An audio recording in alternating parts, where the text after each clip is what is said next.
नमस्कार, जय श्री कृष्णा। स्वागत करता हूं मैं आपका अपने चैनल कुंडली शास्त्र में। मैं हूं एस्ट्रोलॉजर रतन सिंह। सिंह राशि हो, सिंह लग्न हो, समय अच्छा चल रहा है। गोचर हुआ है राजाधिराज का। अब जो समय है वो यूं कहूं कि बस बहुत हो गया था।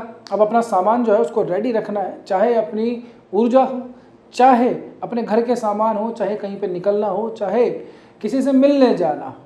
अच्छा समय इंतज़ार कर रहा है, तो उससे मिलने के लिए जो जो चीज़ें चाहिए उनका अपने साथ में रखना ज़रूरी है। प्रथम दृष्टया तो किसी ग्रह की राशि में परिवर्तन नहीं हुआ है, लेकिन नवमांश चक्र में भीतर ही भीतर बहुत से परिवर्तन हुए हैं। इसके ऊपर विस्तार से बात करेंगे। साथ ही के अंदर इस बार कुछ विशेष तारीखें भी आ रही हैं। सबसे पहले वहीं से शुरू कर लेते हैं। 25 अगस्त का समय होगा, भूम प्रदोष आएगी। भूम प्रदोष यानी कि मंगलवार का दिन हो और प्रदोष आ जाए तो इसे बहुत ही महत्वपूर्ण, बहुत ही इम्पोर्टेंट, बहुत ही शुभ माना जाता है। किस काम के लिए? पूजा है, जप है, तप है, दान है, पुण्य है। इस तमाम चीज़ों के लिए भूम प्रदोष का दिन बहुत ज़्यादा अच्छा माना जाता है। ये पिछले साल जितना मुझे याद है एक ही बार आई थी और इस वर्ष ये दूसरी बार आ रही है। प्रदोष जो करते हैं उनको पता है भगवान शिव की आराधना के लिए किया जाता है। बहरहाल आगे बढ़ते हैं। 28 अगस्त इस महीने का सबसे इम्पोर्टेंट त्यौहार रक्षाबंधन। उसके अगले ही दिन 29 अगस्त होगी तो त्रिपुष्कर योग बनेगा। त्रिपुष्कर योग, और वैसे भी मैं इसका समय भी बता देता हूँ, ये पूरे दिन भर रहेगा ऑलमोस्ट, है ना। दिन के 10 बजे के बाद से लेकर के पूरा दिन और लगभग रात के 3 बजे तक त्रिपुष्कर योग रहेगा। त्रिपुष्कर 3 अष्टकमल ब्रह्मा विष्णु महेश इस समय पे किया गया कोई भी काम कहा जाता है कि 3 बार रिपीट होता है। तो अच्छा काम, शुभ काम जो आप चाहते हो कि 3 बार रिपीट हो, ये त्रिपुष्कर योग बहुत ज़्यादा उसके लिए शुभ रहने वाला है। कोई भी काम, कुछ खरीदना हो, गाड़ी वगैरह लेनी हो, घर लेना हो, या किसी से पैसे लेने हो, पेमेंट अगर रिसिप्ट करना हो, तो ये त्रिपुष्कर योग बहुत ज़्यादा इंपॉर्टेंट रहता है।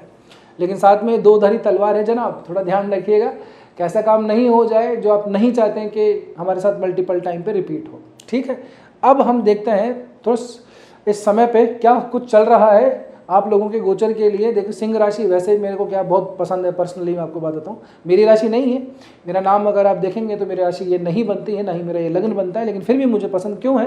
क्योंकि एक तो इनमें स्पष्टवादिता होती है, साफ सुथरी बात, सीधी सीधी मुँह पे कह देते हैं। ये नहीं सोचते कि भला लगेगा या बुरा लगेगा। आप लोगों के साथ में ऐसा ही रहता है ना। ज़्यादा आगे पीछे देखा नहीं, बस ठाई से गोली दाग दी। कई बार ऐसा होता है कि व्यक्ति को चुप भी जाता है। और फिर अभी सूर्य आए हुए हैं तो फिर और बुध और साथ में बैठे हुए हैं, वाह वाह, कहने ही क्या। अब देखिए आगे जब समय बढ़ेगा ना तो ये बुध नवमांश चक्र में वर्गोत्तमी हो जाएंगे। वर्गोत्तमी मतलब नवमांश चक्र में यहीं मिलेंगे आपको, इसी सिंह राशि के अंदर। तो कहते हैं कि ग्रह वर्गोत्तमी हो गया। ना सिर्फ बुध है बल्कि शुक्र भी वर्गोत्तमी हो जाएगा। तो ये सप्ताह के अंतिम समय विशेष था, थोड़ा ठीक रहेगा। तो एक तो सूर्य हैं, फिर बुध भी यहीं पे चल रहे हैं। तो भैया थोड़ी सी भाषा वाणी के ऊपर थोड़ा ध्यान रखिए, मधुरता लाइए अपनी भाषा के अंदर, ठीक है ना। अच्छा, केतु वगैरह की चलो ठीक है, ये सिस्टम था, ये चल रहा है, थोड़ी इम्पैक्ट थोड़ा कम हो गया होगा। अब थोड़ा सा इंपॉर्टेंट बात करते हैं। सबसे पहले तो देखो क्या है कि यहाँ से छोटी छोटी यात्राओं का, बड़ी यात्राओं का समय हमको गुरु ने दे रखा है। जैसे ही आगे निकले हैं सूर्य तो चीज़ें थोड़ी बढ़ गई होंगी। ये भी इस समय पे लोगों के ट्रैवल प्लान हो रखे होंगे। बताइएगा कमेंट करके ज़रूर से, कहीं जाके आए हैं या फिर जाने की तैयारी में है या फिर अभी सफ़र में चल रहे हैं, ज़रूर से बताइएगा। नवमांश चक्र में क्या है प्रभु, ये स्थिति थोड़ी सी बदल गई है। नवमांश चक्र में देखेंगे तो ये जो महाराज शनि है और ये जो गुरु महाराज है, दोनों ने युति बनाई है। कहाँ पे? आप लोगों के पंचम भाव यानी कि धनु राशि के अंदर। धनु राशि कहेंगे, भावगत तो नहीं कह सकते क्योंकि सबका नवमांश अलग अलग होता है, पर फिर भी धनु राशि के अंदर यहाँ से आपके पंचम भाव में पड़ती है।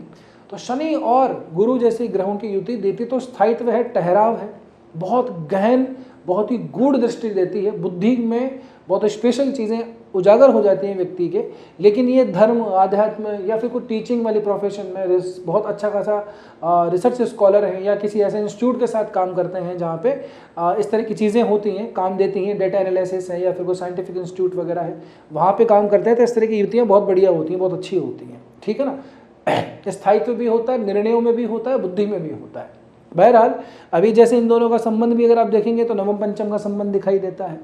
तो हो सकता है कि पढ़ने लिखने के लिए बाहर गए हुए हों या फिर काम धाम करने के लिए भी आप बाहर गए हुए हों। बहुत से लोग हमारे विदेशों में रहते हैं, तो स्पेशली विदेशों में रहने वाले लोगों के लिए तो ये जो स्थिति है काफ़ी कुछ ठीक है, अच्छी है, उत्तम है। वर्क वगैरह के अंदर थोड़ी बहुत ऊपर नीचे चल रहा होगा, इस भाव का स्वामी नीचे चल रहा है, चीज़ें ठीक हो जाएंगी। इसलिए एक बात और नोट कर लीजिएगा बीच में कि देखिए जब हमारा सितंबर महीने का जो वीडियो आएगा ना उसको मिस मत कीजिएगा।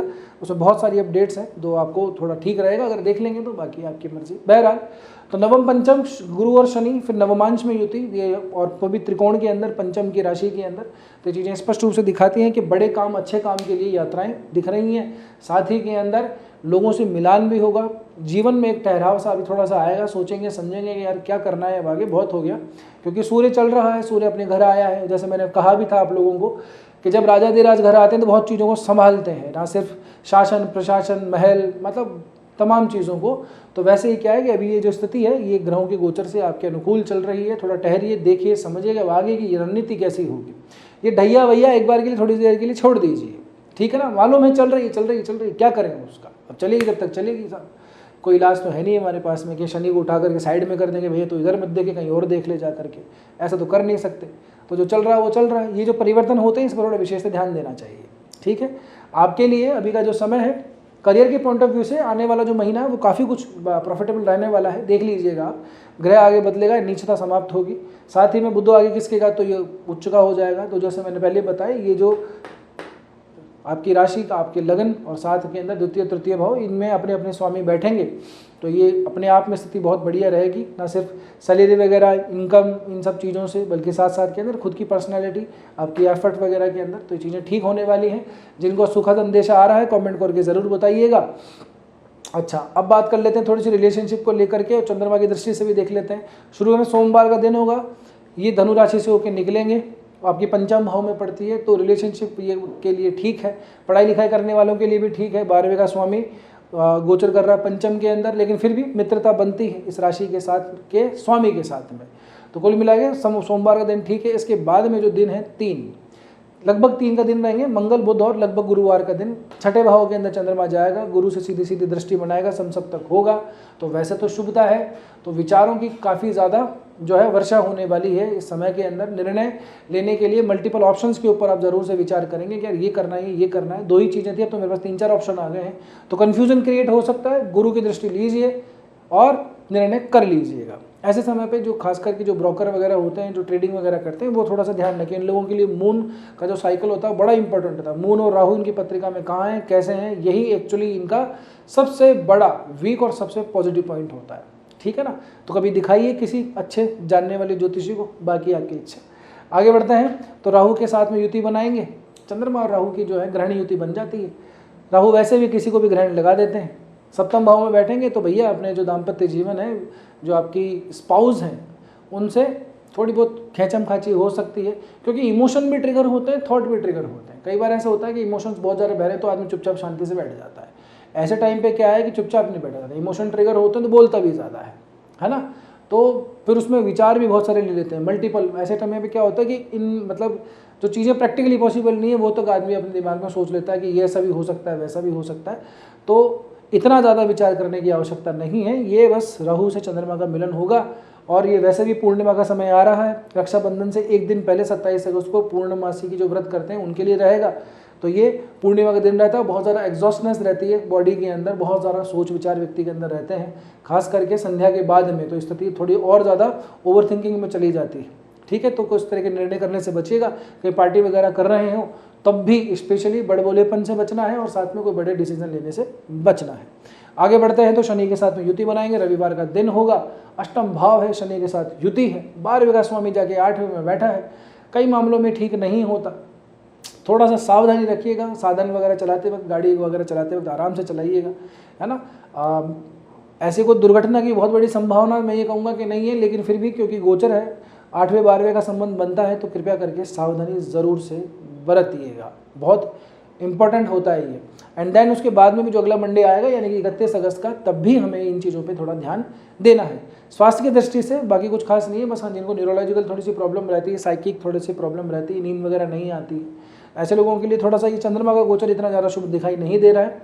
बाकी इट्स ओके। पेट वेट का थोड़ा सा ध्यान रखिएगा, अभी पेट गड़बड़ा रहा होगा, है ना, गैसेटिक और ये सब डाइजेशन वगैरह थोड़ा सा बिगड़ा हुआ होगा। जिन जिन का है कृपया करके कमेंट करके ज़रूर बताइए। ये ही चीज़ें होती हैं जो ग्रहों के गोचरों से हम रिलेट कर पाते हैं कि हाँ ये इस वजह से हो रहा है, पहले तो नहीं था, अब कैसे हो रहा है, हाँ 2-3 महीने से हो तो रहा है। तो ये सब चीज़ें इन गोचरों से इम्पैक्ट पड़ती है, और तो आप समझ सकते हैं कि फिर पर्सनल कुंडली के बाद में फिर क्या चीज़ें किस तरह से सामने आती हैं, क्योंकि ग्रहों के गोचर से जो है सामान्य ही अर्थ लगाया जा सकता है। बहुत सारे लोग कमेंट में अपना अपना ज्ञान देते हैं। मैं इतना ही निवेदन करता हूँ सबसे, सब शुरू से डे 1 से मैं आप लोगों को कहते आ रहा हूँ कि ये ग्रहों के गोचर हैं, इनका परिणाम पड़ता है, प्रभाव पड़ता है, लेकिन व्यक्ति विशेष के लिए उसकी पत्रिका सबसे ज़्यादा इंपॉर्टेंट है कि नहीं। अब वहाँ पे क्या सिचुएशन चल रही है, अभी क्या कहानी चल रही है, फिर इन गोचरों को लगाते हैं, तब जाकर के आनंद आता है। बहरहाल अब देखो, विनती, प्रार्थना, रिक्वेस्ट जो रेगुलर व्यूअर है उनको मालूम है क्या करना है, कर ही दिया होगा अब तक तो। देखिए जैसे आप लाइक करते हैं वैसे वहीं पे एक हाइप का ऑप्शन खुल जाता है, तो कृपया करके हाइप वीडियो को ज़रूर से दे दीजिए। और अब तक नहीं किया है तो फिर कौन से शुभ घड़ी, शुभ मुहूर्त का इंतजार कर रहे हैं, अच्छा है, अच्छा ही समय है, तो आप सब्सक्राइब ज़रूर से कर लीजिए। बस आज के वीडियो में इतना ही, मिलते हैं अगले वीडियो में। और आप सभी को रक्षाबंधन की बहुत बहुत शुभकामनाएं अग्रिम रूप से। त्यौहार आपका ईश्वर की कृपा से अच्छे, कुशल और मंगल तरीके से पूर्ण हो। अगले वीडियो में मिलते हैं, तब तक के लिए स्वस्थ रहिए, मस्त रहिए, अपना और अपनों का ध्यान रखिए। जय श्री कृष्णा, जय श्री राम, हर हर महादेव, जय गौरी शंकर।